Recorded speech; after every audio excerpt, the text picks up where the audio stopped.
हमारा आपसे केवल इतना निवेदन, इस पूरे श्रोता भाई बहनों से केवल इतना सा निवेदन है कि जिस भूमि को, जिस मकान को, जिस जमीन को, जिस जायदाद को आप बनाना चाहते हैं, जिस प्लाट को आप निर्मित करना चाहते हैं, कई कई घर ऐसे किराए के मकान में रहते थे तो अच्छे रहते थे, जब से घर बनाया प्रवेश करा तब से रो रहे हैं। 25 बार वास्तु शास्त्री वालों को बुला लिया, उसने यहाँ से सीढ़ी तोड़ दो, यहाँ से बना दो, यहाँ बाथरूम तोड़ दो, यहाँ से बना दो, ये पीछे से रास्ता कर दो, यहाँ से बना दो। ईमानदारी से कहना, पहले के समय में क्या वास्तु शास्त्री होते थे? नहीं। घर के बुजुर्ग कहते थे यहाँ कमरा बना दे बेटा, बेटा कमरा बना देता, यहाँ रसोई घर बना दे बेटा, घर के बुजुर्ग कहते थे वहां कमरा बनता था, घर के बुजुर्ग कहते थे वहां पर भोजन बनता था, उसके बाद भी उनके घर में शांति होती थी, फिर भी उनके घर में समृद्धि होती थी, लक्ष्मी की कोई कमी नहीं होती थी, कमाते कम थे पर ऐश की जिंदगी जीते थे, सुखमय जीवन जीते थे। आज के जमाने में बेटा कमा रहा, बहू कमा रही, पोता कमा रहा, पोती कमा रही, दादा कमा रहा, सारा घर कमा रहा है, उसके बाद भी सुख और समृद्धि और शांति नहीं है, उसके बाद भी आनंद की अनुभूति नहीं है, उसके बाद भी हमेशा रोना केवल सुख का होता है। जरा सा घर में 4 लोग रह रहे हैं पर चारों के मुंह भगोने जैसे रहते हैं, एक तपेले जैसा मुंह, एक भगोने जैसा मुंह, एक थाली जैसा मुंह, एक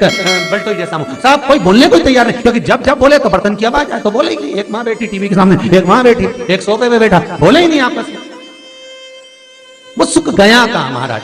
कई लोगों के मैसेज आते हैं, गुरुजी हम बड़े दुखी हैं, कारण क्या है? बस कारण इतना सा है कि आपने जब मकान का निर्माण कराया, वास्तु शास्त्री को बुलाया, इंजीनियर को बुलाया, सब ठेकेदार को बुलाया, सबको बुलाकर मकान, प्लाट, जमीन, जायदाद सब दिखवाया, पर आपने उस भूमि पर पद्म पुराण कहती है, धेनु मानस कहती है, स्कंद पुराण कहती है कि उस प्लाट पर आपने 3 दिन तक एक गौ माता को नहीं बांधा, 3 दिन तक एक गाय को उस प्लाट पर बांधकर चारा खिलाते। ना वास्तु शास्त्री को बुलाने की जरूरत पड़ती, ना कभी समृद्धि की, ना सुख की जरूरत पड़ती, क्योंकि गाय उस जगह से सारी इंद्रियों को आनंदित देकर सुख प्रदान कर देती है। उस जगह के सारी रोग, बीमारी, कष्ट, तकलीफ, दुख को गौ माता खींच लेती। गौ माता जैसी जगत में कोई नहीं हो सकता। हाथ में घड़ी नहीं बांधती गौ माता, पर 4 बजे आपके यहाँ रोटी मिलती है तो 4 बजे खड़ी मिल जाती है। 3 बजे भोजन मिलता है तो 3 बजे आपके दरवाजे पे मिल जाती है। 1:30 बजे भोजन दोगे तो 1:30 बजे ही मिलेगी। 1:20 पे दोगे तो 1:20 पे ही मिलेगी।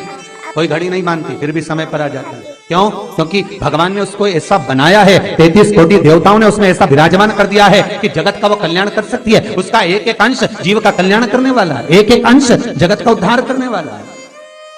पर हम ये आज के युग में हम उसको भूल गए। आज के युग में हम ये सोचते हैं कि वास्तु शास्त्री को बुला लें, वो ये बता दे, हमने ये फ्लैट बनाया, हमने ये मकान बनाया, इसकी छत कैसी, इसका कमरा कैसा, वो बता देगा, सब कुछ बता देगा। उसके बाद भी लोगों के यहाँ सुख नहीं, उसके बाद भी शांति नहीं। फिर चलो तो चलो किसी बाबा जोगी क्या पूछ रहे, जो ऐसा घूम घूम के बताता, और उसके यहाँ जाकर पूछ लिया, बताओ बाबा जी हमारे घर में शांति नहीं, तो बाबा जी एक ही बात बोले, तेरे ही घर का है जिसने कुछ कर दिया। अब इसको याद आया 15 दिन पहले मेरी जेठानी से लड़ाई हुई थी, उसी ने कुछ करा होगा। अब बताओ बाबा जी ने आपस में ऐसा बीज बो दिया कि घर और जुड़ा हुआ था तो टूट गया। कोई बाबा जोगी सन्यासी तपस्वी साधक उपासक कभी नहीं कहता कि घर का है। हमेशा याद रखो, संसार में किसी की सामर्थ्यता नहीं है कि कोई आपका बुरा कर दे, किसी की सामर्थ्यता नहीं। संसार में किसी की सामर्थ्यता नहीं कि आपका बुरा कर दे, बस आपका बुरा आपका किया हुआ कर्म करता, कोई दूसरा नहीं कर सकता। एक नींबू गिर गया दरवाजे पे तो 14 दिन तक नींद नहीं आई, सीसीटीवी कैमरे में देखो कौन पटक के गया, मेरे को तो 3 दिन से शंका हो रही पड़ोसन। अब बताओ, जब कैमरे में देख लिया तब मालूम पड़ा बेचारा साइकिल वाला सब्जी लेके जा रहा था उसके घर पे और नींबू पॉलीथीन से टपक गया। तब सुकून मिला कि ये नींबू, तब सोई आराम से कि पड़ोसन ने कुछ नहीं किया। ना जाने किसने क्या विद्या कर दी, ना जाने कौन ने कौन सा टोना मार दिया। केवल एक दीवार ऐसी होती है जहां पर हनुमान जी का चित्र लगाया जाता है। चाहे तुम पर्वत उठाने वाला चित्र लगाओ हनुमान जी का, चाहे बैठे हुए लगाओ, चाहे रामायण पढ़ने वाला लगाओ, चाहे लंका दहन करने वाला लगाओ, चाहे राम नाम जपने वाला लगाओ, चाहे लक्ष्मण को संजीवनी देने वाला लगाओ, चाहे मौन मुद्रा में लगा दो, चाहे स्तुति में लगा दो, चाहे भजन में लगा दो। हनुमान जी का कोई भी चित्र लगता है तो ना पूरब में लगेगा, ना पश्चिम में लगेगा, ना दक्षिण में लगेगा। हनुमान जी का अगर चित्र लगता है तो उत्तर की दीवार में दक्षिण को देखते हुए लगता है, केवल एक ही स्थान।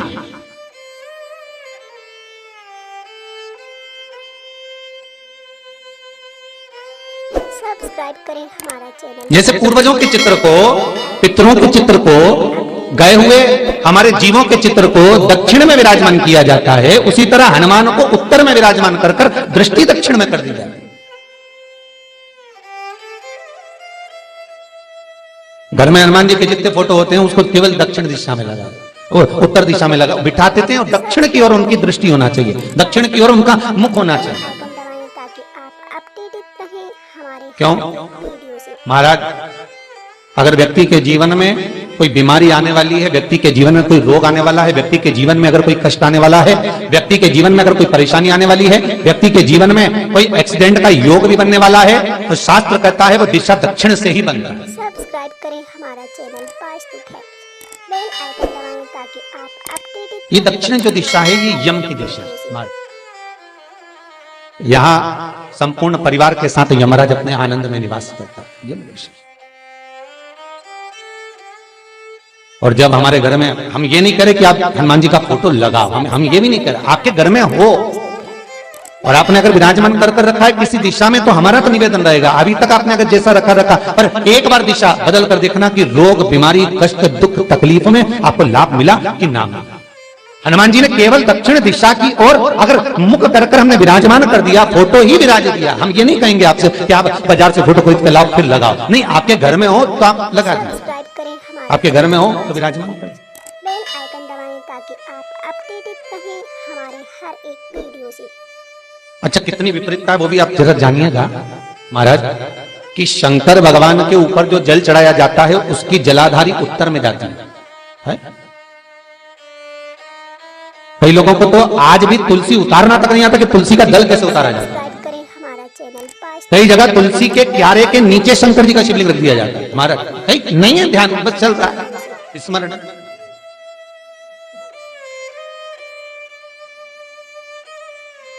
भगवान शिव का जो जल जा रहा है वो उत्तर की ओर जा रहा है और हनुमान जी को उत्तर में विराजमान कर मुख दक्षिण की ओर कर दिया गया। क्यों? प्रबल दिशाओं में उत्तर और दक्षिण महाराज, ये जो दो दिशाएं इनको साधने के लिए कोई देवता आगे नहीं आता। अगर इन दिशाओं को कोई साधने वाला है तो केवल एक देवाधिदेव महादेव ही हो सकता है। काल का हरण करने वाला वो महाकाल ही हो सकता है। शंकर का ही एक अवतार है हनुमान जी महाराज, रुद्र अवतार महाराज। हनुमान जी से कहा तुम दक्षिण की ओर दिशा पर संभालिए, शिव जी कहते हैं मेरा जल जब उत्तर की ओर जाएगा तो इस दिशा को मैं संभाल, चिंता न करिए।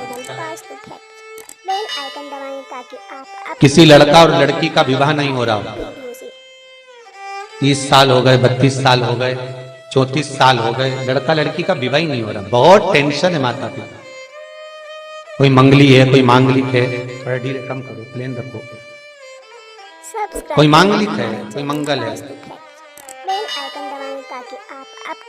संबंध हो ही नहीं रहा, बहुत प्रयास कर रहे हैं। 4 दिशा का स्मरण करिए, पूर्व पश्चिम उत्तर दक्षिण का। हथेली पर आटे का दीप लगाइए, घी भर लीजिए और 4 बत्ती उसमें अलग अलग रख लीजिए महाराज। थोड़ा सा पीला चावल हल्दी में कर उसमें डाल लीजिए। जो लड़का और लड़की का विवाह करना उसी के हाथ में देना है। और देव उठनी एकादशी के दिन सब्सक्राइब करें हमारा चैनल, जिस दिन देवता उठेंगे, जिस जगह पर तुलसी सालिग्राम का आप पूजन करते हो, गन्ने के नीचे, ईख के नीचे तुलसी का क्यारा रखकर पूजन करते हो, वहां पर भगवान शिव और भगवान नारायण का नाम लेकर उस दिए को लगवा दीजिए और वहीं पर हल्दी का तिलक उस लड़का या लड़की का कर दीजिए और उसके हाथ में थोड़ी सी हल्दी लगा दीजिए महाराज। 2.5 महीने 3 महीने तो बहुत हो गए, उस बच्चा और बच्ची का विवाह पक्का हो गया। श्री शिवाय नमस्तुभ्यं, श्री शिवाय नमस्तुभ्यं, श्री शिवाय नमस्तुभ्यं।